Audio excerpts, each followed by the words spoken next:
Yeah. What other common mistakes do you see people making when they're going to buy? I mean, any property really, but particularly I think in a lot. Houston, floodplain is a huge one.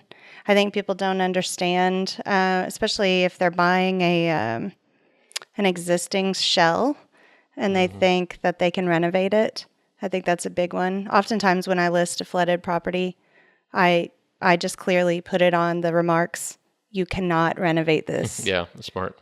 Because I don't want someone to be in a position thinking, oh, I'm buying a great deal. I can flip this and make a ton of money. I don't want them in that situation. And I don't think every broker would necessarily even disclose that. For sure not. But I think I think that Houston has some unique challenges around the floodplain. So I think that's the key. Also, I think just design around setbacks and even HOA rules, like Maplewood, for example, keeping the existing footprint of the original structure. I think that's an unusual rule, and that one that not everyone is aware of. Yeah.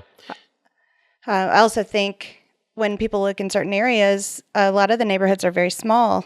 And so on one side of the street, they might have certain rules. The other side of the street might be a new neighborhood. Oh, for sure. Different rules. I mean, like there's a neighborhood near here called Meyerland, and Meyerland has like 9 or 10 sections. Every section, and some of them are across the street from each other, every section has its own deed restrictions. Right.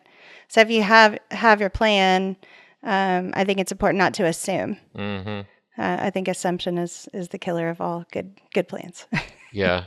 I mean, it's crazy. I mean, like on some streets, you can have a garage facing the front. On some streets, you can't have a garage facing the front. And some streets, you have to have all brick. Some streets, it can be siding. I mean, it's really crazy. And they are hardcore about enforcing that stuff, too. Sure.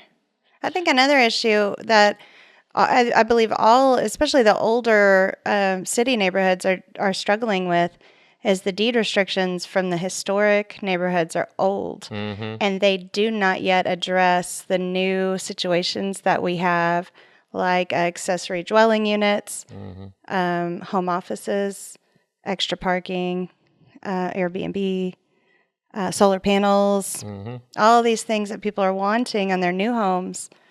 The deed restrictions don't fully or adequately address. And I think as new construction becomes more and more needed just because of functional obsolescence, those deed restrictions need to have updates. Yeah. And that's an arduous process. Yeah. And even some of those neighborhoods don't have HOAs that actually enforce things. I mean, some of them are very hardcore, and some of them don't actually enforce the stuff that's in place even. So you have to know what you're getting into for sure when it comes to all that kind of stuff.